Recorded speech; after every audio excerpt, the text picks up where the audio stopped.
joined Kipco British Champion Series as Club 26 coordinator last year after graduating from University College Dublin with an economics and politics degree. Samantha is a 19-year-old horse racing writer and content creator who balances her involvement in the racing industry with a history degree at the University of Oxford.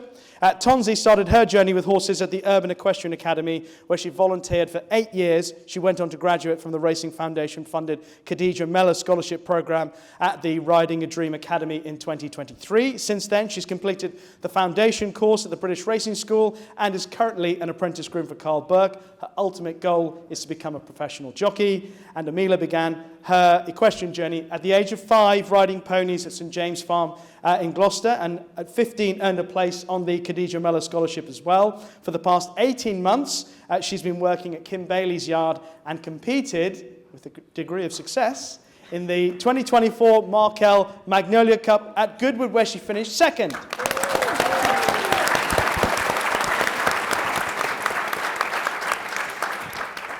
Which is very impressive. Mimi, I'm going to start with you and Club 26. And about the challenges you've faced getting younger people into racing. Thanks, Rishi. Yeah, so Club 26 was set up just over a year ago in a bid to combat that exact issue of getting young people involved in racing. So it's for 18 to 26-year-olds, and we offer £10 tickets to all the British Champion Series race days. So our two big aims are, one, to make racing more affordable, and two, to educate people that go racing and people that aren't yet going racing. So when I joined the team last year, there was just 3,000 members, and I would say a lot of them were racing fans that wanted to get more value for their day out, hence the £10 ticket.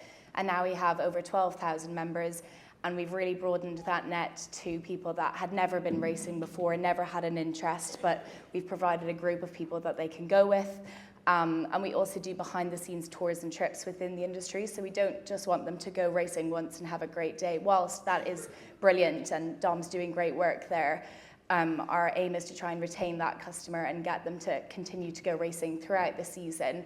And the tours and trips, you know, we go to trainers' yards, stud farms, just showing them a different light that a lot of them didn't know that area existed within the industry. And, you know, then they get to know each other and they meet people, we do talks, and then, return as customers and have a great time. Which is great to hear.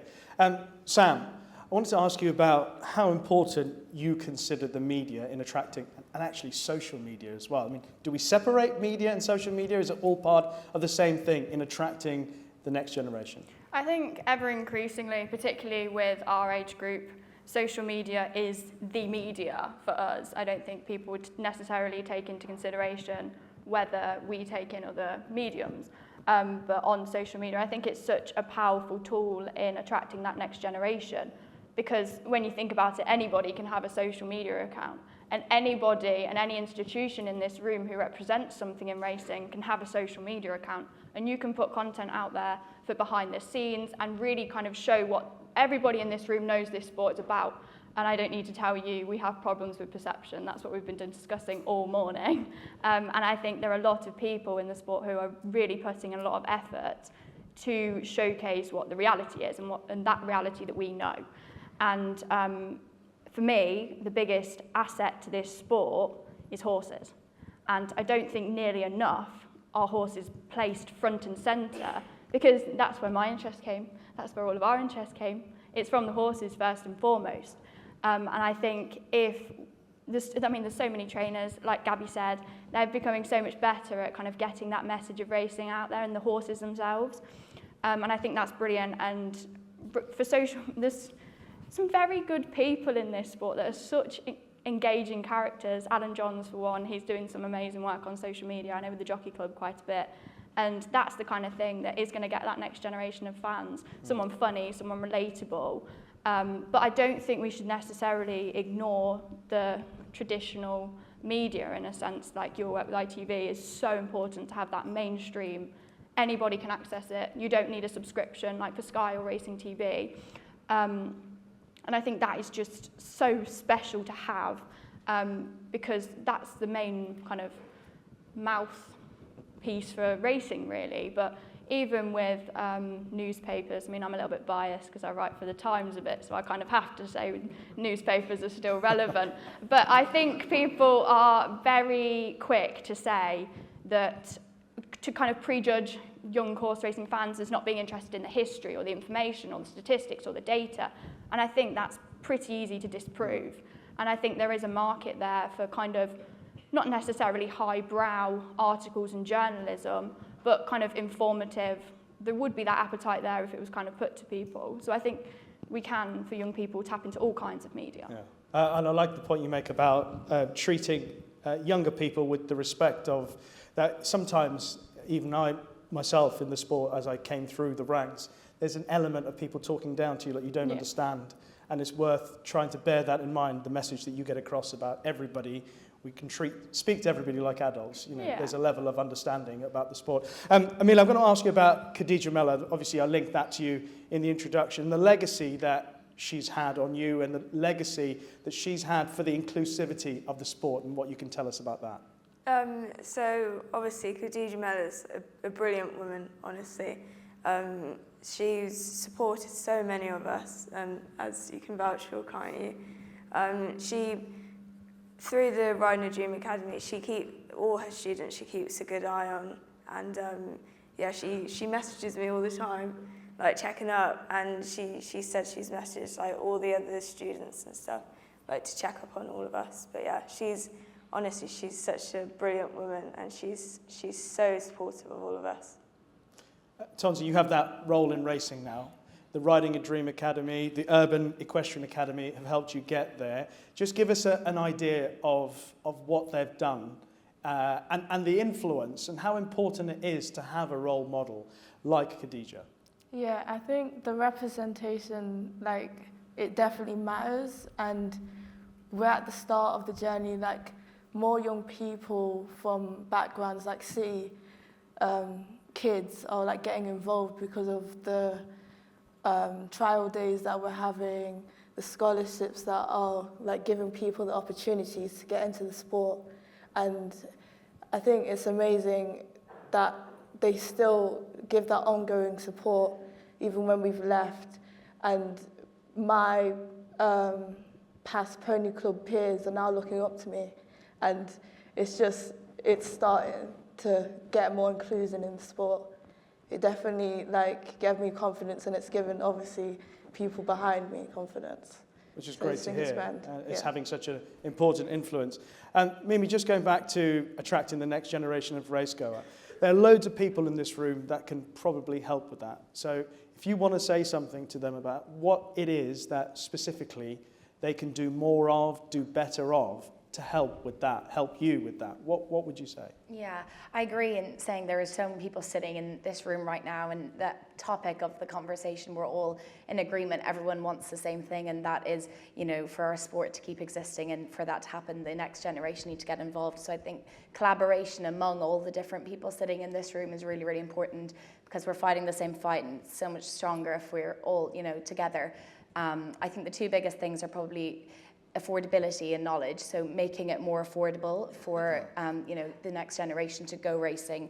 So whether it's Club 26 providing £10 tickets, they still have to get to the races, and I think that's the big difference between racing and other sports, is that maybe other sports take place in cities which the public transport is already there. Yes, you can get a train, but you need to then get from the station to the course.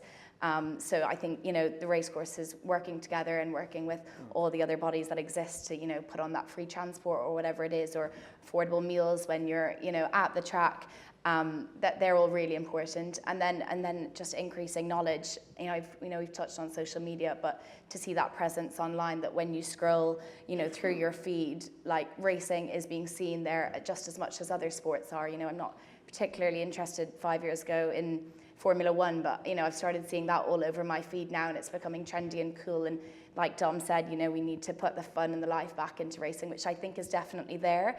And as an industry, we've been playing catch up with other sporting industries, but I think we're catching up now, and we're on the cusp of changing it to being on the forefront of all these trends, and taking the first steps and being braver.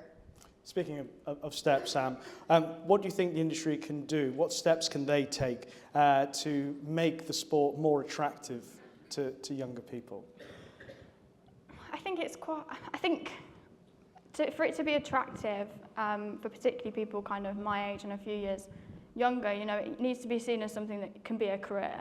And you need to be able to see that there's the opportunities there. And there are some amazing institutions in racing, you know, the Pony Racing Authority for the Jockey Pathway, Racing Media Academy, the BHA Grad Development Scheme, and all the work that Careers in Racing do.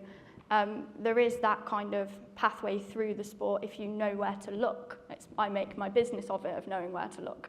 But a lot of other people, I think it's just a case of being able to find that, and they're the steps forward. And to touch on what was very brilliantly explained earlier about riding lessons and riding schools, I think for me, actually, I've spent 5 years working in a riding school that now doesn't exist. And that was where I encountered some of the most strong and opinionated and negative views on the horse racing industry from young teens who, quite frankly, just didn't know. They just had this idea because they've seen fatalities in the Grand National. And I think if racing can work hand in hand with places like that, because I mean, for as long as I've been involved in racing, there's always been something of a staffing crisis. And those kids are there because they love horses. And they don't necessarily see that reflected in our industry. We know it's there, but they don't necessarily see it. And I think if racing can perhaps target those groups of young people who love horses, because any of us could walk into a racing yard and we can see the love that's there. You guys see it on a daily basis. Like, it's there, and I think if it can be made obvious to people, then that's the kind of good thing.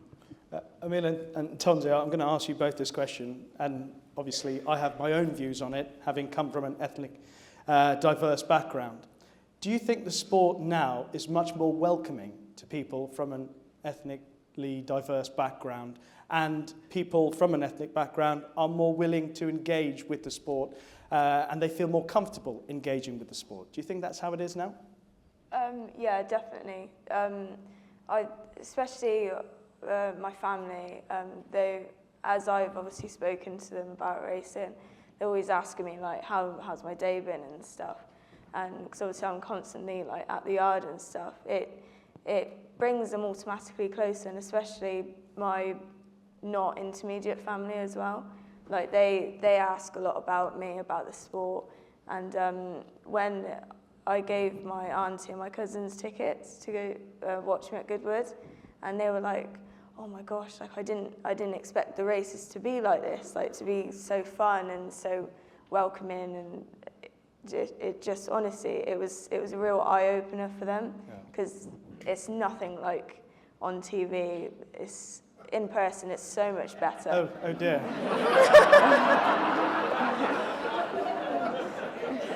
Is there anybody from ITV here today?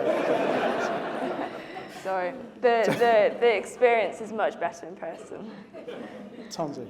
Yeah, I think they definitely feel more comfortable knowing like there's someone that looks like them, like to look at, and it's more of an open space. Yeah, definitely. I can't tell you how much I think that is important. You know, that you recognise someone that you can associate with. It certainly helps attract more racegoers to it, feel more comfortable in that environment. Right, I'll open the floor up to any questions for, yes, just over here, yeah. There's a microphone. Stan, you're much quicker than I thought. This is to anyone on the panel. Obviously, I'm in the same generation as you. And looking back to the conversations we had this morning about animal rights and those people that really think that horses shouldn't be used at all and other animals, what would you say to one of those as a young person, to another young person that might be vegan or in an activist group? How would you sort of, not necessarily defend racing, but educate those people in like 5 words or a couple of sentences? Great question. I'll take that if you want. I think I'd say, first of all, my normal question to go to is, have you ever been to a racing yard and have you ever been racing? Because I think that can open your eyes to the actual reality of things. I mean, I wouldn't be sat here if I didn't believe, obviously, wholeheartedly in how well the horses are treated. But I think it's very understandable to have those concerns. Like I think Bob said, a lot of the time there is kernels of truth in things. Nobody in this industry wants to see horses fall, get hurt and die. I think that's one of the really big kind of blocks in the way with a lot of things, is that I think there's this idea that we don't care, but we do. And I think as long as you can reinforce that to those people asking those questions as much as possible. I mean, I was distraught after Hill 16. I think that was one of the most heart-wrenching kind of things I've ever seen. And, you know, it rocks you to the core, really, doesn't it, after the kind of 2023 race. And nobody wants it to be like that. And I think that's just what you absolutely have to stress. Yes. Stab. Thank you. I was interested in your remarks, Sam, about sort of recruiting and identifying opportunities. I work at the National Horse Racing College, and recruiting is something we work really hard at, but is something that during the time I've been in racing, I haven't perceived it as being the team sport that I think it should be. How do you think we could, and do any of you think we could do better, not just recruiting for some of what you might call the slightly more glamorous jobs, but those day-to-day wonderful experience that people can get from working on a racing yard and riding those horses? How do we sell that to the people who might do it? I mean, I think probably first-hand testimonies from people like these two. I mean, there's so many people who've worked in the industry and gone all over the world with their horses, and I think that's the kind of thing, for me at least. What would you tell people? What would you tell people about your experience working in a racing yard, coming up through the ranks? What would you tell them? That's worth doing. Well, it's definitely a rewarding sport, and it really improves your confidence, not just with horses. You have to talk to people in this sport. You can't just go around silently for the yard to function successfully. It's really good in terms of character building and just being more open with your communication. And Amira? I think you'll agree as well. One of the best things about working in a racing yard is going to races with your horses, isn't it? We do all behind the scenes stuff and everything, and I think maybe people like us should promote that a bit more. We should speak out about, because obviously when you do watch the races, you see us parading around the parade ring and stuff. Maybe we should speak out about what it's like behind the scenes, it's also a fun day out for us as well as horses, isn't it, when we take them to the races and stuff. So yeah. A note for ITV Racing to do that in the future. Yes. Just seen a hand go up there. Hi there. Well, an excellent quartet. Thank you all for your insights. I have a question about gambling, which featured a little bit in Nevin's presentation, but only briefly, and two parts to it, really. Is the sport intrinsic link to gambling, do you think, off-putting to your generation and maybe to you initially? And then secondly, do you think that the sport should be involved in conversations around gambling? And I don't mean tipping and promoting necessarily, although that's, again, vital to all of us, but more so, as you weren't in school that long ago, I guess, sex education, drugs awareness, financial acumen. Would you have been receptive to voices from racing adding to that resilience and information that you may need in life? I don't think gambling being linked or not being linked to racing is really the biggest deal that it's made out to be. I have friends that really enjoy going racing and having a bet, and have friends that really enjoy going racing and never have a bet. Both equally enjoy their day. Additionally, racing's not the only sport that you can gamble on. There's football, no one really seems to make a big deal about that, and you have fantasy football as well off the scenes. So I think whether you want to have a bet or you don't want to have a bet, that's your personal preference and that's your choice. But either way, there's space for you at the racecourse to have a great day and enjoy your day out. Yeah. I think we need to acknowledge as well the fact that things like gambling addictions are very serious, and they're something that parents in particular can worry about for their children, and it's kind of a worry in the whole of society. And obviously in a lot of people's minds, racing is intrinsically linked to betting, because in as much as the Grand National's the main kind of centrepiece for welfare discussions, it's also the main point where most people gamble on horse racing. And I think, you know, that it then becomes attached to that issue. It's a big societal issue. Like you say, you can bet on almost anything. I think cheese rolling was on Odds Checker at some point. Like, it's weird. But you know, it's not just our problem, as you say, but it's one that people associate with racing because of things like sweepstakes, and we have to kind of navigate that. And I do think you're absolutely right. There needs to be more awareness of that within schools, because I didn't get anything of that in my school. It was always drugs, alcohol, that kind of thing, but gambling is as much in society kind of as that, particularly with the move to online, like we've all been talking about with gambling apps, etc. All right. Last thing I'm going to ask each one of you before we close off the morning, early afternoon session and break for lunch. I want to ask each one of you, when people ask you about horse welfare, or they ask you about being comfortable, and you talked about it, you say take them to your yard or whatever. When people show you the death of a horse, or they tell you that a horse has died, how do you deal with that, and how do you make peace with that yourself, each one of you? Because you were all involved with horses to a degree in the yards. Obviously, you grew up around horses, Mimi. How do you square that off? It's difficult, because you don't want to kind of feel complacent of that. We all know the statistic, we know it happens. Like I said, certain horses passing affects you more than others, the kind of circumstances. Sounds like a very interesting study that was referred to about the different kinds of falls and things. You kind of just have to think, you know, they were treated well while they were alive, they loved doing what they were doing. We all like to think that they weren't forced to do anything, and I think that's the way I approach it. Yeah, I think it's obviously very, very sad, and no one in this room ever enjoys that. But, you know, when you get in the car and you put your seatbelt on, you're taking a risk. Like everything in life, there's a risk. And once all the measures have been taken to minimize that risk as much as possible, then you can have more confidence in the activity. But it is still obviously very, very sad. But yeah, I think it's just one of those things that's really sad. But if all the steps have been taken, then, you know, you can trust the process a bit more.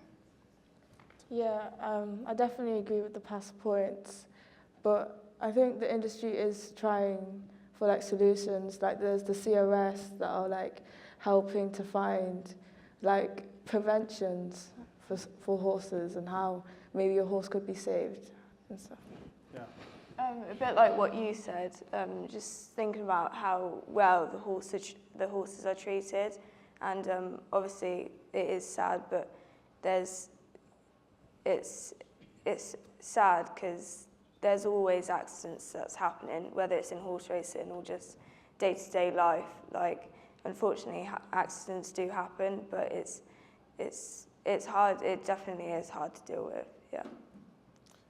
Thank you all very much for your contribution. I'm sure you'll all agree. A fabulous panel. Amila, Tonzi, Mimi, and Sam. Thank you.